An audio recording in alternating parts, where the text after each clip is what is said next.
Diz assim: quantos encontraram podem dizer amém? E surgirão muitos falsos profetas e enganarão a muitos, e por se multiplicar a iniquidade, o amor de muitos esfriará. Mas aquele que perseverar até ao fim será salvo. E este evangelho do reino será pregado em todo o mundo, em testemunho a todas as nações, e então virá o fim. Quantos dizem amém? Amém. Venha comigo agora, por favor, para o Apocalipse, capítulo de número 3, versículo de número 11. Apocalipse, capítulo 3, versículo 11.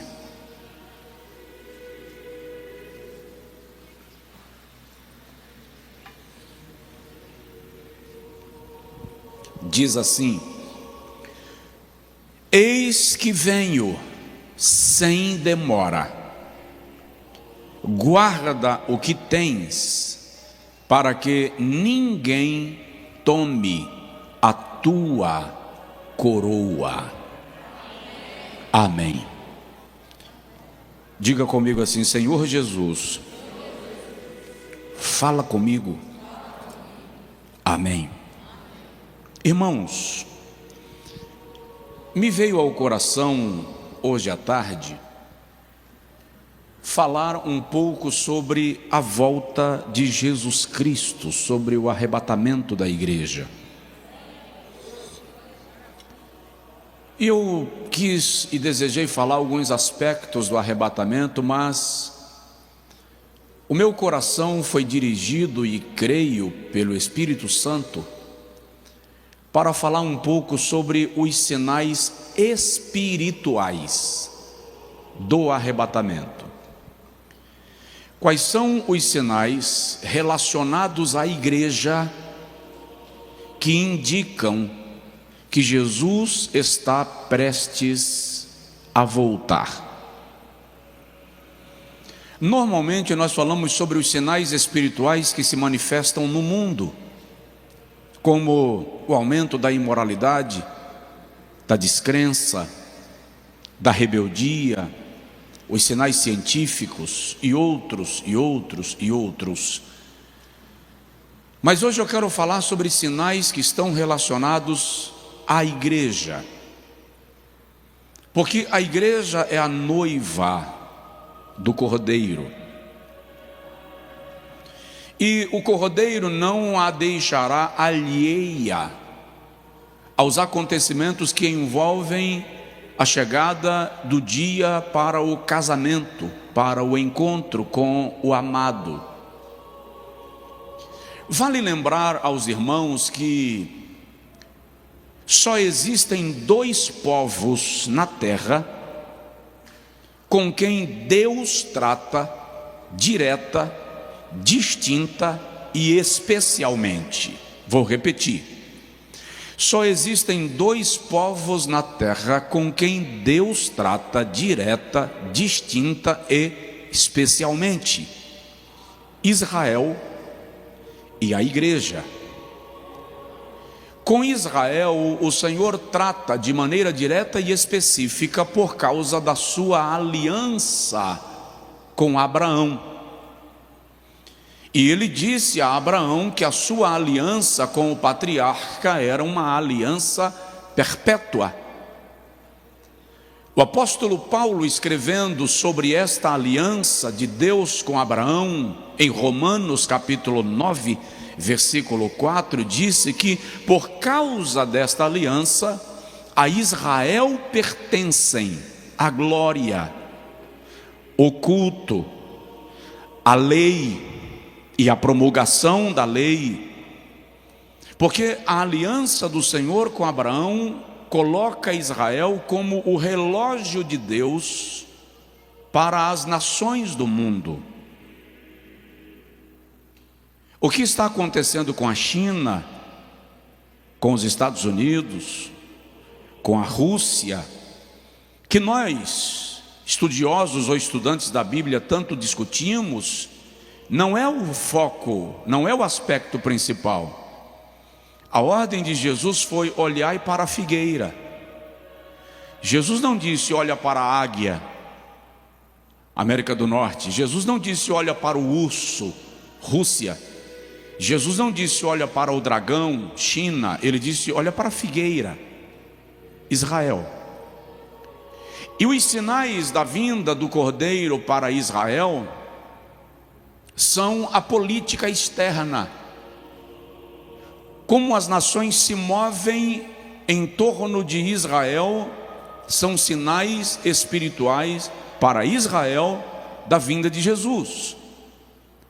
Mas para a igreja, os sinais apontam para aquilo que acontece dentro dela, no seio da igreja, a maneira como ela se porta no mundo e como ela cumpre e desenvolve o seu papel e a sua missão, mesmo porque a igreja é chamada na Bíblia de a nação santa. Diz amém. A nação santa, o povo eleito, povo adquirido para anunciar as maravilhas daquele que nos tirou das trevas para a sua maravilhosa luz. A igreja é o povo exclusivo de Deus. A Bíblia nos chama de povo exclusivo de Deus, especial e zeloso de boas obras. A Bíblia também diz que a igreja, além de ser sal da terra e luz do mundo, é a coluna e a firmeza da verdade. Então Deus trata com a igreja de maneira direta e específica. E no que tange ao arrebatamento da igreja, à volta de Jesus para nos levar à sua glória, é muito importante lembrar que a Bíblia fala da segunda vinda de Jesus 8 vezes mais do que fala da primeira. São aproximadamente 2.800 referências bíblicas dizendo que Jesus vai voltar para arrebatar a sua igreja. Viver a fé cristã e negar a esperança da vinda de Jesus é não compreender a grandeza, a profundidade e a amplitude da fé que se professa. Crer na salvação e não crer no arrebatamento da igreja é exercer uma fé pálida, falida, superficial. Outro dia alguém que é um defensor da ideia de que Jesus não vai voltar, veio argumentar comigo sobre isso, e quando ele esbanjava todos os seus argumentos em um amplo conhecimento para me convencer de que o arrebatamento não existe, quando ele terminou de falar, eu perguntei para ele: você toma Santa Ceia?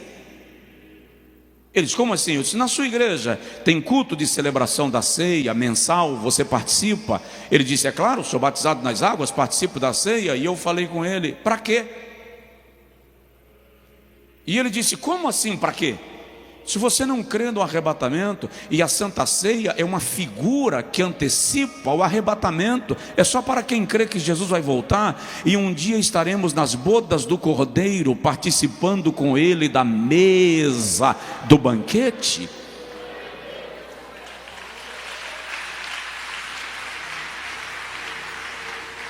Agora observe que Paulo, Jesus, em Apocalipse capítulo 3, texto que nós lemos, escreve para Filadélfia e diz: venho sem demora. Jesus está falando ali da brevidade, está falando, numa linguagem nossa, de uma contagem regressiva. O relógio de Deus marca a hora da vinda de Jesus. Quando Paulo escreve aos Filipenses, no capítulo 4, versículo 5, ele disse: seja a vossa equidade conhecida de todos os homens, perto está o Senhor. Diga comigo: perto está o Senhor. Em Apocalipse capítulo de número 1, versículo de número 13, quando João está dando abertura à revelação do Apocalipse, ele diz assim: porque o tempo está próximo. Não resta muito tempo.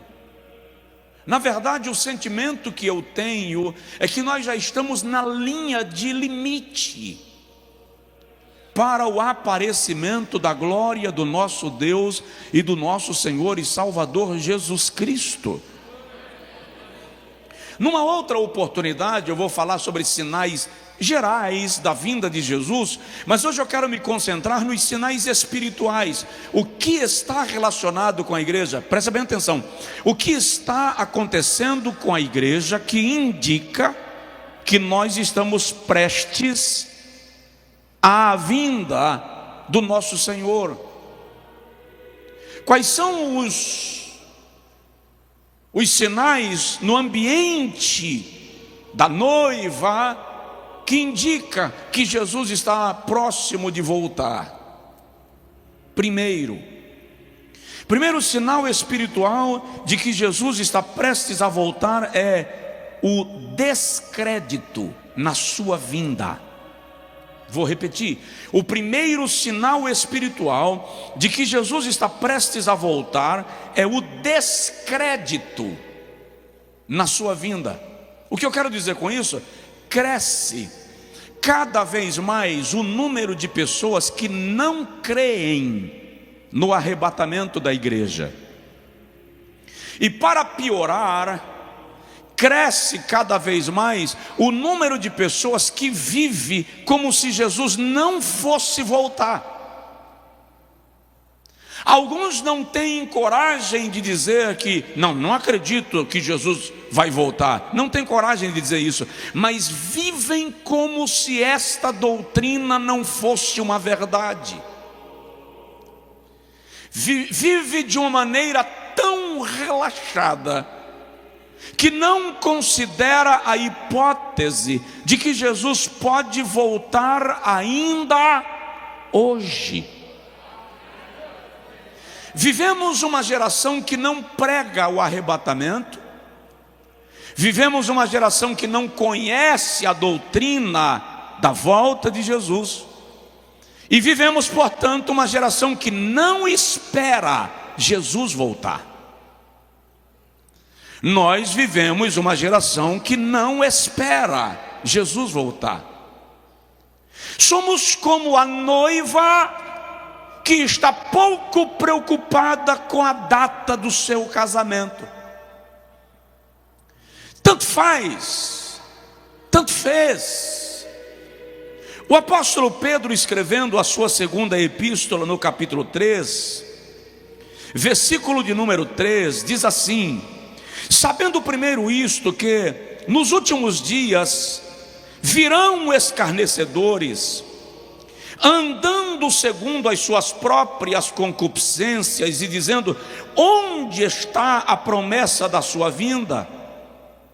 Porque desde os mais antigos todas as coisas permanecem como sempre foram, desde a criação do mundo. Pedro está falando de um grupo de pessoas que vive segundo as suas concupiscências, ou vive segundo os seus desejos. Tipo, Eu não tenho que me preocupar com nada, porque afinal de contas esse papo de céu e inferno é conversa fiada. Gente que vive com aquele sentimento do tipo: não tenho que me preocupar com pureza, santidade, jejum, consagração, oração, porque esse negócio de arrebatamento não é verdade, porque desde Paulo e Pedro já se falava disso. Eles também criam que estava próximo e até hoje não aconteceu nada. Então por que que agora vai ser diferente? Desacredita e vive como se não fosse um fato. E quando nós olhamos as Sagradas Escrituras de maneira cuidadosa e temente, e observamos os sinais que apontam para a vinda do Senhor Jesus, você vai perceber que praticamente 100% dos sinais que Jesus apontou já se cumpriram ou estão em andamento, o que indica clara e firmemente que pode acontecer a qualquer hora a vinda do Rei. Estes que Pedro chama de concupiscentes, que não creem na vinda de Jesus, o apóstolo Judas, na sua epístola, no versículo 18, chama de homens sensuais. E sensualidade aqui não aponta apenas para o aspecto sexual, moral, como nós conhecemos. Sensualidade aqui aponta para libertinagem, vida livre, satisfação dos próprios desejos a despeito de qualquer coisa e circunstância. Paulo, escrevendo a Timóteo a sua segunda epístola, capítulo 3, versículo 1, disse assim: sabe, porém, isto, que nos últimos dias virão tempos trabalhosos. Em algumas versões está escrito tempos penosos. Paulo está falando da dificuldade de viver na terra no tempo que aponta para a brevidade da vinda de Jesus. Só quem é crente de verdade, e agora eu não estou falando para aqueles que fazem da igreja um clube ou do templo um shopping. Eu estou falando para aqueles que de fato se converteram a Cristo e pretendem morar no céu. Quem de fato se converteu a Cristo e pretende morar no céu sabe que está ficando cada vez mais estreito, cada vez mais apertado. O ambiente está cada vez menos convidativo para a permanência da igreja na terra. O cerco está se fechando. Nós estamos sendo colocados, induzidos ao canto da parede, sendo pressionados, compungidos de todas as formas e de todos os lados. E isto é um sinal de preparação da vinda do Senhor Jesus Cristo. Esteja pronto, esteja pronta, prepare-se. Jesus pode voltar ainda hoje.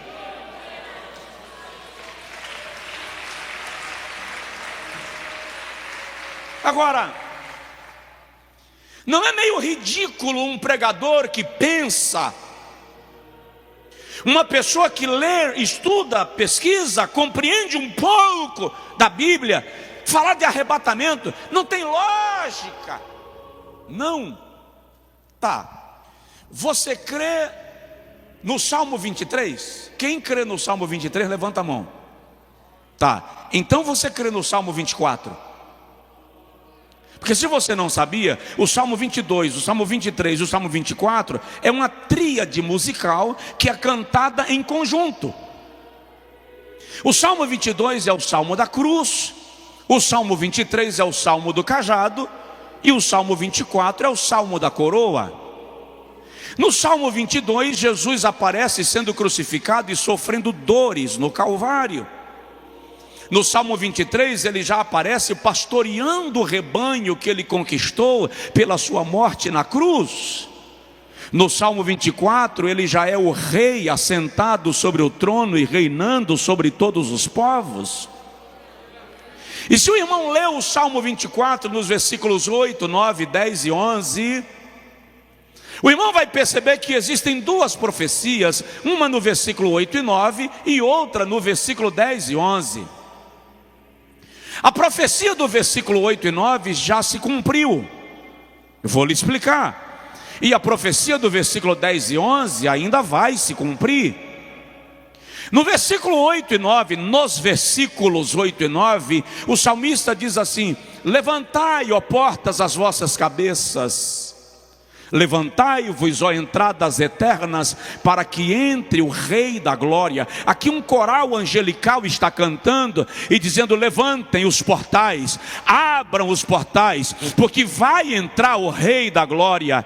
Quem é este Rei da Glória? A resposta: o Senhor poderoso na batalha. Ele é o Rei da Glória. Essa profecia se cumpriu. Esta profecia se cumpriu quando Jesus morreu na cruz, foi assunto aos céus, e ele chega para receber poder, governo, comando e domínio. Por isso que quando ele ressuscita, ele diz: é-me dado todo o poder no céu e na terra. Quando ele encontra com o apóstolo João lá na ilha de Patmos, em Apocalipse capítulo 1, ele diz: eu sou aquele que fui morto, mas estou vivo pelos séculos dos séculos, e tenho nas mãos as chaves da morte e do inferno. Em Apocalipse capítulo de número 5, os anjos cantam e dizem: digno é o Cordeiro de receber a honra e a força e o domínio e o poder, porque fostes morto e com teu sangue compraste para Deus homens de todos os povos, tribos e línguas. Então o versículo 8 e 9 já se cumpriram. Mas os versículos 10 e 11 ainda vão se cumprir. E se você abriu a Bíblia e leu, você já pensou aí: mas são iguais? Não são. No 8 e 9 já citei. Olha o 9 e 10, o 10 e 11. Levantai, ó portas, as vossas cabeças, levantai-vos, ó entradas eternas, para que entre o Rei da Glória. A pergunta: quem é este Rei da Glória? No versículo 9, a resposta é: o Senhor poderoso na batalha. No versículo 11, a resposta é: o Senhor dos exércitos. Ele é o Rei da Glória. Quem são os exércitos do Salmo 24? A igreja, os soldados do Senhor, que militaram a boa peleja da fé. Então, se você crê que o Senhor é meu pastor e nada faltará, creia também que esse pastor vai voltar para buscar o seu rebanho para a sua glória. Aleluia. Ademais disto, o próprio Jesus disse que iria voltar. Melhora meu retorno só um pouquinho, irmão Sérgio. João capítulo de número 14, o Senhor Jesus diz assim: não se turbe o vosso coração, crede em Deus, crede também em mim. Na casa de meu pai há muitas moradas. Se não fosse assim, eu vou-lhe teria dito: vou preparar-vos lugar. E quando eu for e vos preparar lugar, virei outra vez e vos levarei para mim mesmo, para que onde eu estiver, estejais vós também. No versículo 18, Jesus diz assim: não vos deixarei órfãos, voltarei para vós. Então, esse descrédito da nossa geração acerca da vinda do Senhor Jesus não deve afetar a sua alma. Creia que Ele vai voltar. Apocalipse capítulo 22, versículo 20, ele diz assim: aquele que diz estas coisas também diz: certamente cedo venho. Sua esposa está do seu lado? Seu filho? Tem alguém aí do seu lado? Não tem? Aponta o dedão e diz assim: Jesus vai voltar. Jesus vai voltar. Então, o primeiro sinal espiritual da vinda do Senhor Jesus é o descrédito na sua vinda. Tem um texto que eu acho lindo lá em Abacuque, capítulo 3, versículo 3 e 4, que o Senhor diz a Abacuque assim: a visão é ainda para o futuro, então escreve-a em tábuas, com letras garrafais, com letras bem visíveis, para que possa ler aquele que passar correndo, porque certamente ele vem. Se tardar, espera-o, porque virá e não tardará. Tem um cântico da harpa cristã que diz assim: breve virá, breve virá, breve Jesus voltará. Segundo lugar, o segundo sinal espiritual da vinda de Jesus, segundo sinal que está relacionado à igreja, é multiplicação da iniquidade. A iniquidade se multiplicou de tal modo no mundo, que a impressão que dá é que ela está desbocando na igreja. Nós não nos incomodamos mais com as coisas. O que é iniquidade? Iniquidade é quando o pecado se transforma em cultura. Iniquidade é quando o pecado se transforma em hábito. A iniquidade se dá quando o pecado se torna normal e começa a fazer parte do nosso dia a dia. Exemplo, Isaías 5, 18 a 20, o Senhor diz assim: ai daqueles que chamam o santo de profano e o profano de santo, aqueles que dizem que as trevas são luz e que a luz é trevas.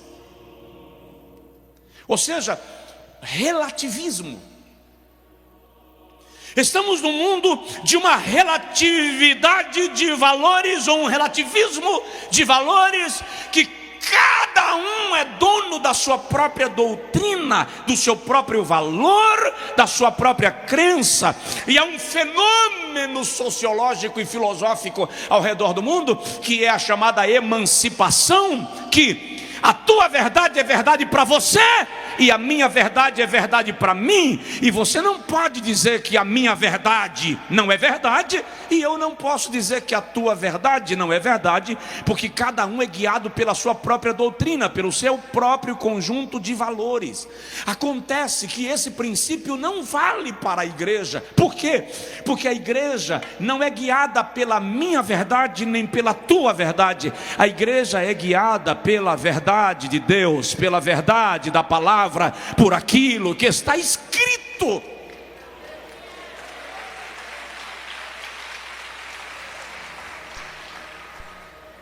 Mas a iniquidade se multiplicou. O mundo inteiro jaz no maligno.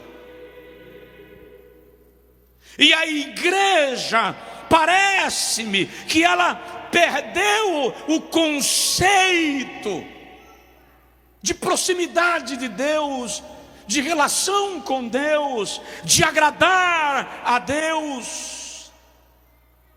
Nos portamos muitas vezes como se não conhecêssemos a Deus e a sua palavra. Vivemos a vida de qualquer jeito, abrindo mão de valores espirituais. Entretanto, preste atenção nisto.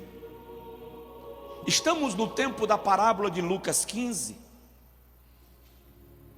A maioria de nós só lê Lucas 15 para estudar a parábola do filho pródigo. Mas Lucas 15 tem 3 parábolas, e elas são chamadas de as parábolas dos perdidos e achados. A perda da dracma, a perda da ovelha e o filho que se perdeu. E na parábola da dracma perdida, Jesus diz de uma mulher que perdeu uma dracma dentre as 10 que ela tinha. E quando ela percebe que a dracma se perdera, diz o texto, ela chama ela acende as lamparinas da casa e resolve varrer a casa. Para que varrer a casa? Porque a melhor maneira de encontrar um objeto pequeno que se perdeu no meio dos móveis é fazendo uma faxina, porque você vai ter que remover todos os móveis do lugar. E eu lembro que quando eu era menino, eu gostava muito de fazer faxina na nossa casa. Quando a minha mãe viajava para o campo, para as congregações com meu pai, normalmente quando ela voltasse, eu tinha mudado os móveis todos de lugar, eu tinha trocado o forro da cama, do travesseiro, eu gostava demais de limpar, fazer faxina e rearrumar as coisas na casa. É esse o retrato de Lucas 15. Jesus está dizendo que aquela mulher resolve varrer a casa. Ela acende as lamparinas e varre a casa. Este é o tempo que o Espírito de Deus está começando a acender as lamparinas na igreja. E Ele vai varrer a casa. Eu vou repetir, Ele vai varrer a casa. Ei, a figueira vai sacudir, a figueira vai balançar. Aquele que está manchado por uma questão de exposição à poeira, ele vai limpar e vai colocar no lugar daqueles que foram purificados. Mas aqueles que são sujos por natureza, porque não querem a limpeza, porque não querem santidade, porque não querem mudança, a vassoura vai colocar para fora do ambiente da noiva, porque o Espírito Santo tem ciúme da igreja, tem zelo pela igreja. Ele vai varrer a casa. A iniquidade está se multiplicando. O Salmo de número 40 trata desse assunto. Isaías capítulo 59, versículo 2 diz que as nossas iniquidades fazem separação entre nós e o nosso Deus. E Jesus diz: e por se multiplicar a iniquidade, como sinal da sua vinda. Irmãos, a igreja precisa voltar a clamar por santidade. Os pastores precisam voltar a ministrar sobre esses princípios de vida cristã. Perdemos tanto tempo coando mosquito, que deixamos os camelos invadirem a casa. Ficamos tanto tempo preocupados com o cisco no olho do irmão, que não percebendo aqueles cujos olhos estavam sendo vazados e estavam perdendo a visão. Mas Jesus vai voltar, e a multiplicação da iniquidade é sinal de que Jesus vai voltar, e eu e você precisamos estar preparados para este dia. Tem alguém aí para dizer amém? Terceiro sinal espiritual da vinda de Jesus, eu termino daqui a pouquinho: esfriamento do amor.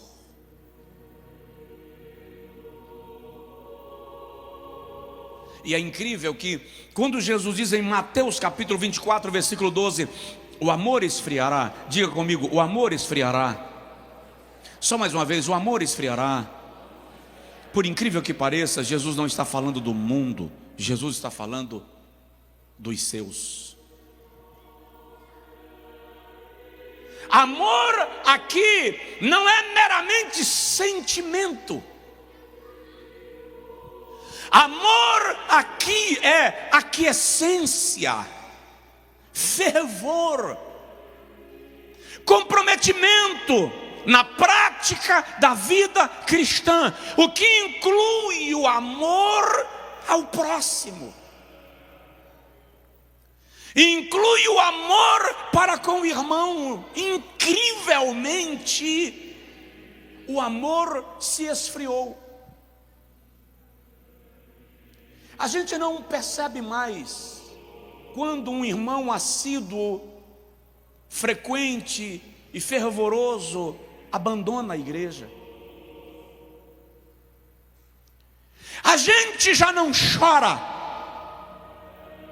quando um irmão muito usado por Jesus desvia.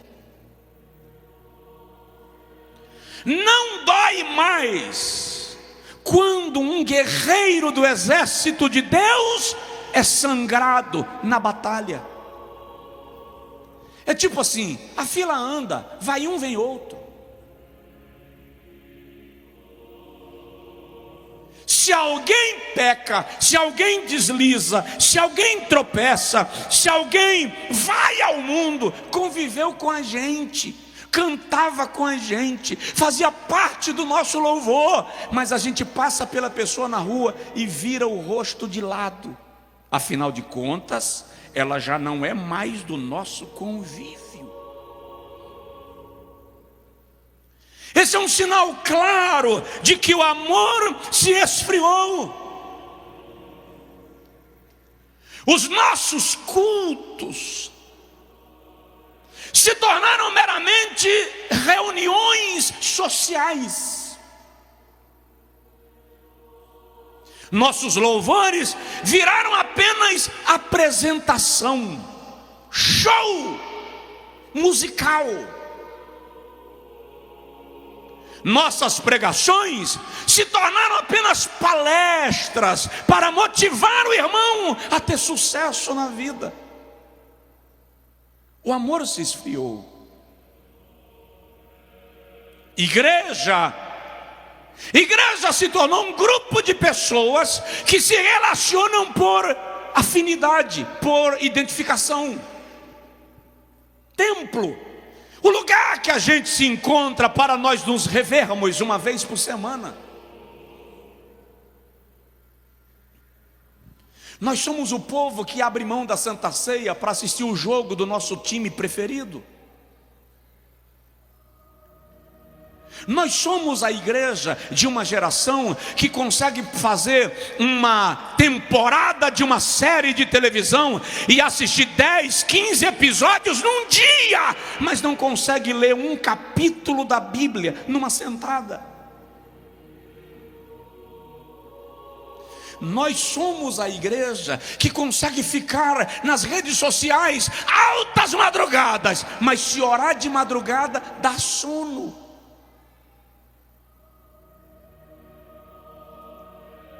Nós somos uma igreja em crise.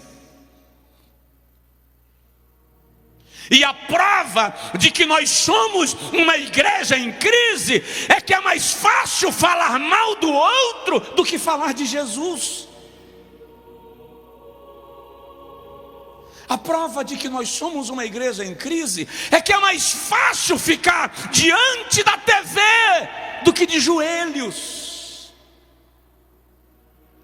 Alguém me perguntou esses dias sobre a saudade que a igreja sentiu do templo, dos cultos, no período da pandemia. E eu disse àquela pessoa: eu não sei se a igreja sentiu saudade dos cultos coletivos ou se nós só sentimos saudades da liberdade de ir e vir.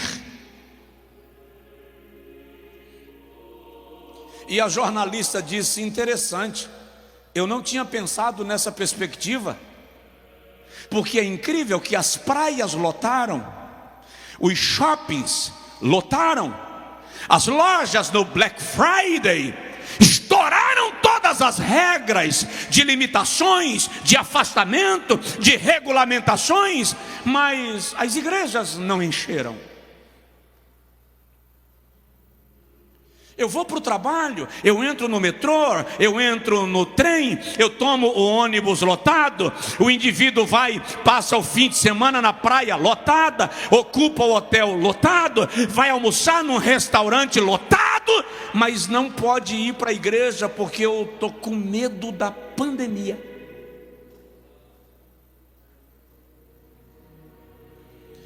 Isto só revela que o amor esfriou.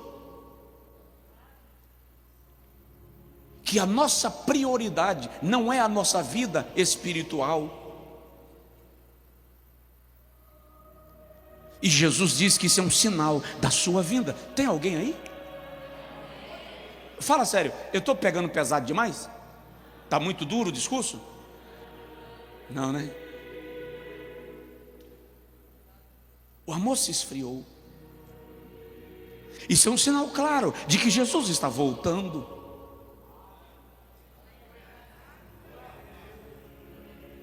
Nós discutimos tudo, nós discutimos política, nós discutimos Bolsonaro, nós discutimos o PT, nós discutimos a pandemia, nós discutimos o desvio de dinheiro, nós discutimos o número de mortos, nós discutimos a independência de governadores garantida e assistida pelo Supremo Tribunal, nós discutimos tudo.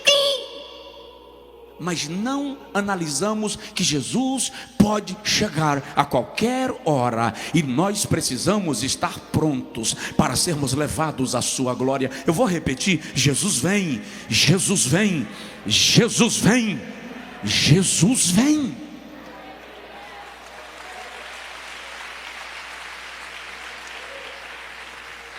Eu entro nos aviões,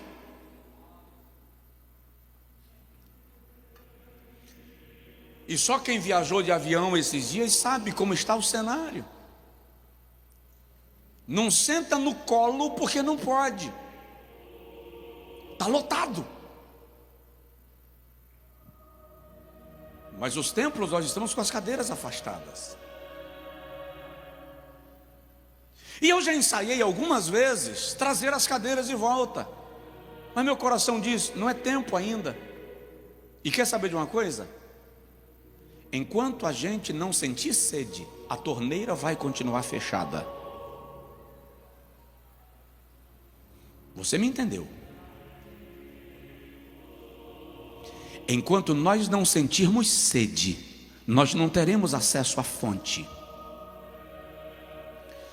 Enquanto Deus não for o nosso alvo, nosso foco, nosso centro, nossa motivação, nosso amor, nossa paixão, nossa vida, nós vamos ficar vivendo essas migalhas que nós estamos vivenciando, porque nós desaprendemos a estar na presença de Deus. E eu não estou falando de pandemia, eu estou falando apenas de uma igreja que estava no templo, mas não estava sendo templo.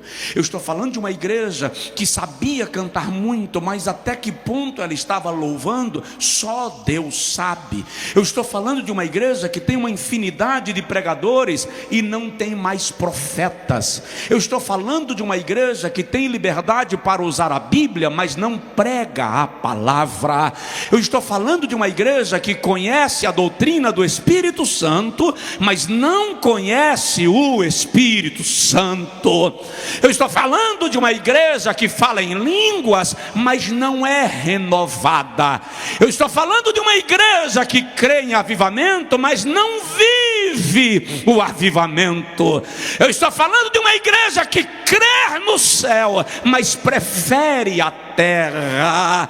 Esta é a hora de a noiva do Cordeiro voltar ao primeiro amor.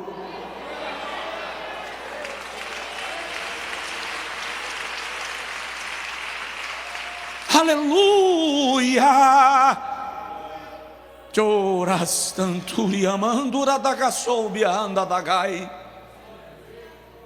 Descrédito na vinda do Senhor, multiplicação da iniquidade. Já estou terminando, daqui para as 10. Esfriamento do amor. Quarto sinal da vinda de Jesus: apostasia. O que é apostatar? Apostatar é abandonar, divorciar-se da fé. Apostatar é negar as verdades que você sabe que são verdades e você as torna uma mentira. Olha bem para mim, aquele que não conhece a Deus não apostata da fé, porque a apostasia só é possível na vida daquele que conhece as verdades doutrinárias. Segura mais. O irmão que caiu, desviou, se afastou da igreja, não apostatou da fé necessariamente. Ele enfraqueceu, ele esfriou, ele recuou. Tem gente que apostatou da fé e não abandonou a igreja. Tem gente que apostatou a fé e está no púlpito. Aí que está o perigo. Eu atendi essa semana uma irmã por telefone com o mesmo problema de uma outra irmã que eu atendi uma vez aqui depois de um culto. Ela estava convencida que blasfemou contra o Espírito Santo. Pastor, eu blasfemei contra... aos prantos. Eu não estou falando de alguém calmo, não. Estou falando de alguém desesperado. Eu blasfemei contra o Espírito Santo, pastor. Eu estou arrependida, eu estou desesperada. Eu quero sentir a unção. Eu não posso perder a unção. Eu quero fazer a obra, pastor. Eu quero ganhar almas. Eu perguntei para a irmã essa semana: irmã, a senhora se arrepende? Me arrependo. A senhora quer ganhar almas? Quero, pastor. A senhora não blasfemou contra o Espírito Santo. Como é que o senhor sabe? Irmã, quem produz em nós o arrependimento não é o homem. Quem produz arrependimento é o Espírito Santo. Se a senhora tivesse blasfemado contra ele, ele não estaria operando arrependimento no seu coração. Porque quando alguém blasfema contra o Espírito Santo, gera um endurecimento do coração para rejeitar as coisas de Deus, porque o tal já foi rejeitado. A senhora quer ganhar almas? Quero, pastor, meu sonho. A senhora não blasfemou contra o Espírito Santo, porque o desejo de ganhar almas não é meu, o desejo de ganhar almas não é seu, o desejo de ganhar almas é do Espírito Santo, e ele gera esse desejo em você. Então nós temos que entender o que é apostasia. Apostatar-se é negar as verdades da salvação. Paulo diz aos Efésios, lá em Atos, capítulo de número 20, versículo 28 a 31, Paulo diz assim: depois da minha partida, entrarão no meio de vós lobos cruéis, que não pouparão o rebanho. E dentre vós mesmos se levantarão homens orgulhosos, presunçosos, querendo fazer discípulos, não para Cristo, mas para si. Paulo está falando de líderes cujo altar não é o lugar de apresentar Jesus, é o lugar de apresentar-se a si mesmo. Paulo está falando de lobos que não têm piedade do rebanho, que atacam o rebanho. Na segunda carta a Timóteo, capítulo 4, versículo 3, ele diz: virão tempos em que muitos darão ouvidos a espíritos de demônios e não suportarão ouvir a sã doutrina. Paulo está falando de quê? De uma geração que não suporta ouvir a Bíblia, porque Paulo chama de comichão nos ouvidos, da coceira, da agonia. Não tenho paciência para essa pregação. Por quê?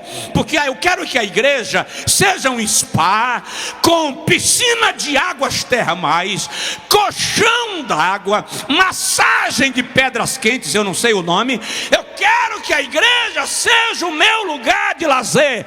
Recebe, se serve. Igreja não é clube, igreja não é resort, igreja não é parque, igreja não é spa. Igreja é a noiva do Cordeiro, a reunião de salvos que pretende morar na glória.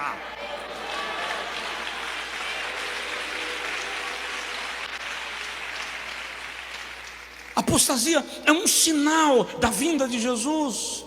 Primeira carta a Timóteo, capítulo de número 4, deixa eu ver o que Paulo diz. Ele diz no versículo de número 2: pela hipocrisia de homens que falam mentiras, tendo cauterizado a sua própria consciência, proibindo o casamento. Vamos voltar para o versículo 1. O Espírito expressamente diz que nos últimos dias alguns apostatarão da fé, dando ouvidos a espíritos enganadores e a doutrina de demônios, por causa da hipocrisia de homens que falam mentiras, tendo cauterizado a sua própria consciência, proibindo o casamento e ordenando a abstinência dos alimentos que Deus criou para os fiéis e para os que conhecem a verdade, a fim de usarem deles com ações de graças.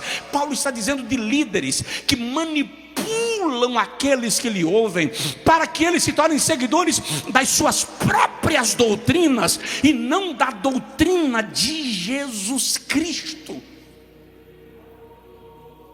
Deixa eu explicar uma coisa. Existe uma razão clara para você sair dessa igreja e não querer congregar aqui. Vou lhe dar uma razão para você ir-se embora e não voltar mais. No dia que esta igreja abraçar heresias, no dia que esta igreja abraçar doutrinas exclusivas de homens e abrir mão da doutrina de Cristo, ela deixou de cumprir o seu papel de igreja. Mas enquanto esta igreja pregar a palavra de Deus, a verdade de Deus, o evangelho de Deus, a doutrina de Deus, aprenda, se alimente, se abasteça, se fortaleça, cresça, progrida, expanda, seja discípulo de Jesus.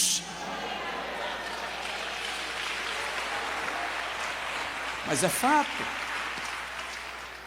Vivemos uma geração que abandonou a fé. Uma geração para quem a Bíblia é apenas um livro de contos. Já estou por concluir, e isso é um sinal da vinda de Jesus. O último sinal espiritual da vinda de Jesus que eu quero falar nesta noite: derramamento do Espírito Santo. Descrédito na vinda do Senhor, aumento da iniquidade, esfriamento do amor, apostasia. Mas há um sinal poderoso da vinda de Jesus: um derramamento extraordinário, incomum, sobrenatural e poderoso do Espírito Santo sobre a igreja. Eu não creio que Jesus vai voltar num tempo de frieza espiritual. Mas pastor, é contraditório, você falou há pouco de esfriamento do amor. Mas eu estou falando de derramamento do Espírito para aqueles que permanecem ao pé da cruz, para o remanescente fiel. Eu estou falando de avivamento para aqueles que não perderam sua referência. Eu estou falando de avivamento para aqueles que entendem o que significa ser noiva do Cordeiro. Eu estou falando de avivamento para aqueles que estão aliançados com Jesus. Haverá um grande derramamento do Espírito Santo na iminência da volta de Jesus Cristo. Uma chuva torrencial de Deus será derramada sobre a igreja. Lá em Mateus capítulo 25, Jesus narra a parábola das 10 virgens, e ele diz que o reino dos céus é semelhante a 10 virgens que, tomando as suas lâmpadas, saíram ao encontro do noivo. E Jesus diz que 5 delas eram loucas e 5 delas eram prudentes. Aí Jesus diz: as loucas, tomando as suas lamparinas, não levaram azeite consigo, mas as virgens prudentes o levaram. Presta atenção, a Bíblia diz assim: e tardando o noivo, tosquenejaram todas. Não foram apenas as virgens loucas quem tosquenejaram, as virgens prudentes também dormiram. Então presta atenção, não é apenas a igreja apóstata, não são apenas aqueles que são frios da fé que estão adormecidos. Os mais fervorosos, os mais apaixonados também adormeceram. Mas aí o texto diz assim: mas à meia-noite ouviu-se um brado, à meia-noite ouviu-se um grito, à meia meia-noite ouviu-se um clamor e despertaram todas. Este clamor, sem sombra de dúvida, é o despertamento espiritual que Deus vai enviar para a sua igreja na iminência do arrebatamento. Vai haver uma arrancada da igreja em manifestação de poder, de dons espirituais, da glória de Deus, de evangelismo. Nesta última hora, o Espírito Santo vai avivar a igreja, a noiva. Não, eu não estou falando daqueles filhos de outras nações que saíram com Israel para entrar em Canaã. Você sabia que quando Israel saiu do Egito, saiu um bocado de gente que não era descendência de Abraão, eram de outras nações e que trilharam o deserto para ir a Canaã com eles? Aquele povo se transformou em tribulação, porque eles influenciaram a nação, desviaram os hebreus da lei de Deus. Então presta atenção, na Assembleia do Senhor, no meio da igreja, da congregação, tem gente que quer ir para Canaã, mas não quer o DNA de Abraão, não quer ter a descendência, não quer ser filho de Deus, está aqui pela empolgação da viagem. Esses não serão renovados, não serão avivados, mas aqueles que foram marcados com a promessa, marcados com o sangue do Cordeiro, haverá um derramamento poderoso do Espírito Santo, e este avivamento vai alcançar a sua vida, e você vai ser usado por Deus de maneira extraordinária neste tempo.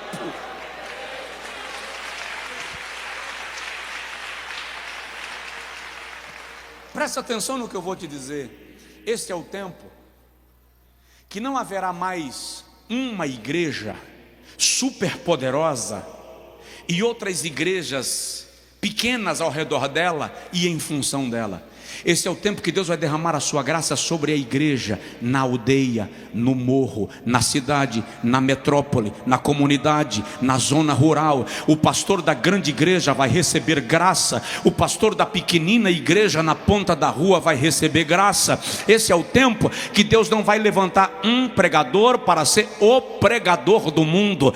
Deus está levantando pregadores de todos os lugares, de todas as culturas, de todas as línguas, e a cada um Ele está dando graça na proporção que cada um vai ser usado por Ele, porque esse não é o tempo de um homem, esse não é o tempo de uma denominação, esse não é o tempo de um ministério, esse é o tempo do Espírito Santo avivando a igreja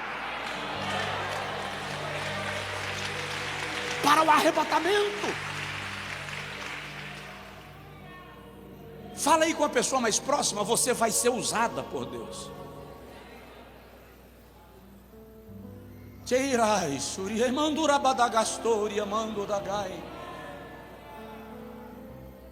Nós vamos vivenciar um grande despertamento espiritual.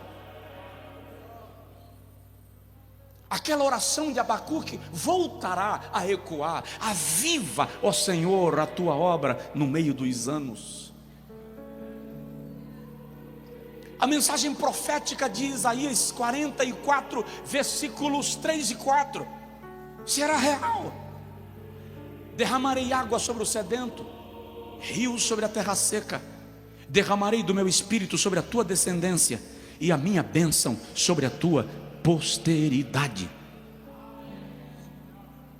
Joel diz assim: e há de ser que nos últimos dias, diz o Senhor, derramarei do meu espírito sobre toda a carne. O verbo derramar ali, em Joel 2,28, o verbo derramar no hebraico é literalmente encharcar, entornar, cercar. O que Deus está dizendo é: eu vou fazer de você uma ilha, para todos os lados que você olhar, a plenitude do meu espírito terá te cercado. Eu vou inundar, eu vou banhar, eu vou encharcar, eu vou umedecer você com o meu espírito. Aí diz assim: vossos filhos e vossas filhas profetizarão.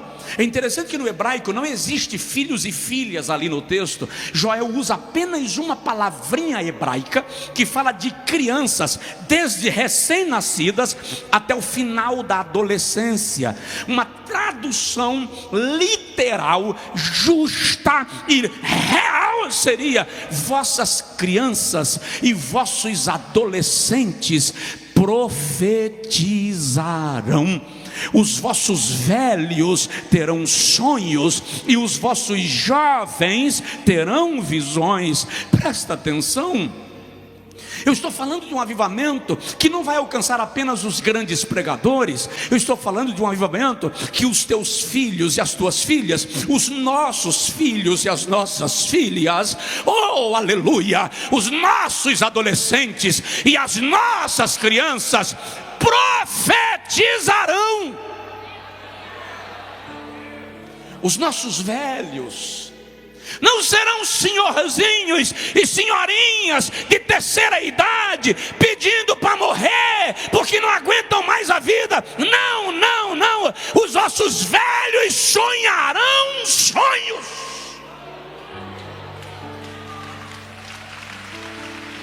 E os vossos jovens terão visões. Fica de pé, por favor, quem puder. Vem aí um derramar do Espírito Santo sobre a igreja.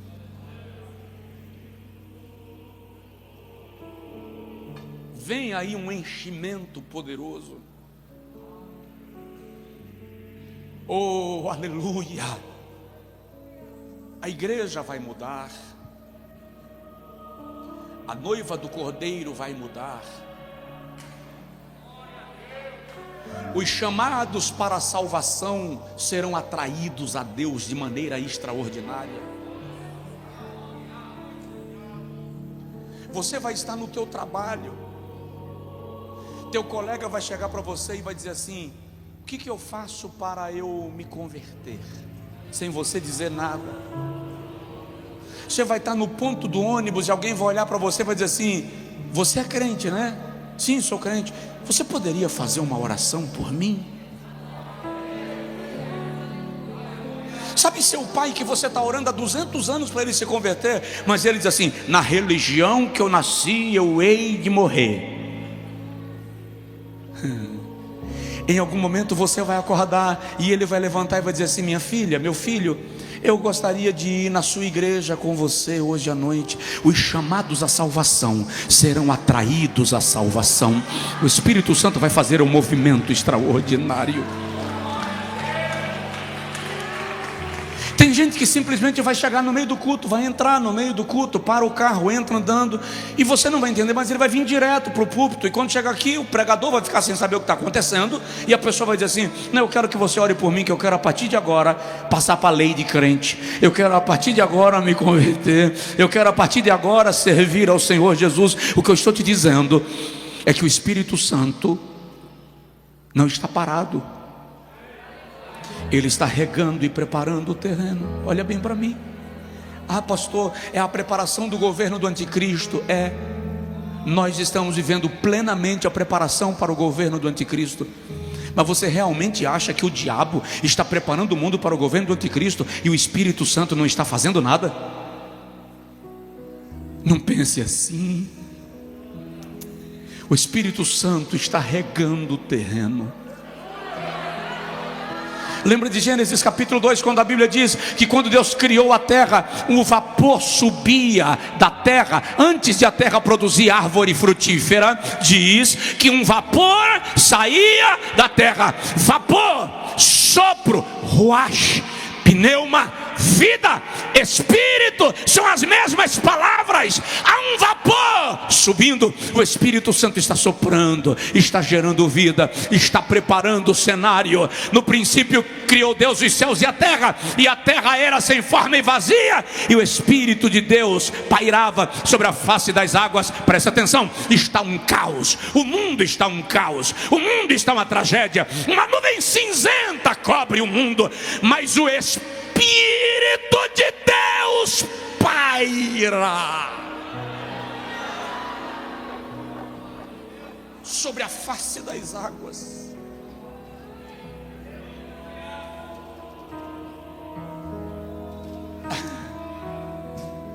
Apenas esteja pronto, apenas esteja aberto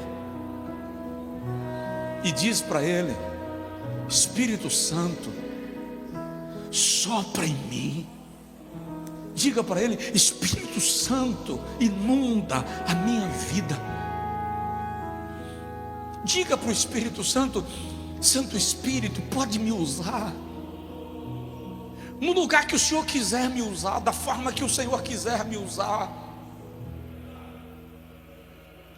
Apenas se entregue, porque vai haver um grande derramar de Deus sobre a vida daqueles que estão esperando por Jesus.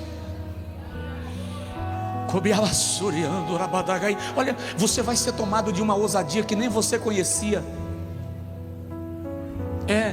Alguém está doente e você vai ser tomado de uma ousadia, vai chegar lá e vai colocar a mão, vai orar e Jesus vai curar.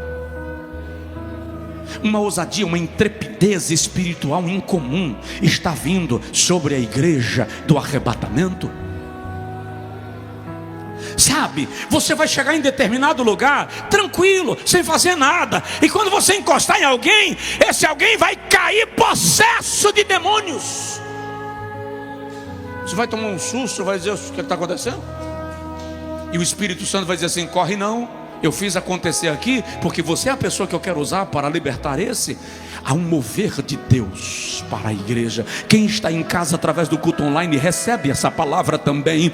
Há um mover de Deus sobre a igreja. Há um mover de Deus sobre a igreja. Espírito Santo, cobre esta igreja com uma abóboda da atmosfera espiritual. Cobre esta igreja com uma atmosfera espiritual. Aqueles que estão em casa ao redor do mundo agora, faz eles saltarem na sala, caírem de joelhos no quarto, chorar na guarita, chorar no volante do caminhão. Há uma glória de Deus sendo liberada sobre a vida da igreja. Senhor Jesus, eu te peço nesta noite, aplica esta palavra no coração da igreja.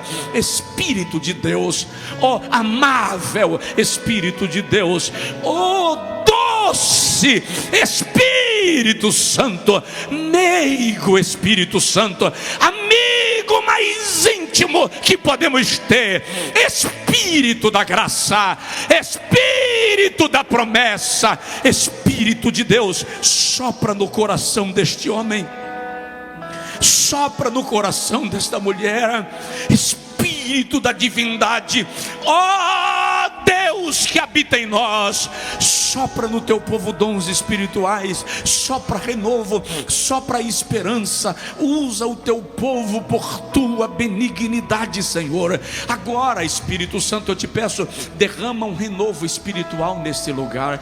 Esse teu servo que nunca mais falou em línguas, renova ele agora. Aquela moça que nunca mais foi renovada com línguas estranhas, renova agora. Aquela pessoa que está dizendo assim: eu não acredito nesse negócio de língua estranha, enche a si mesmo, Senhor, porque a igreja crê, a igreja crê, a igreja crê, a igreja crê. Então sopra, sopra, sopra e move em casa, aqui, em nome de Jesus, em nome de Jesus.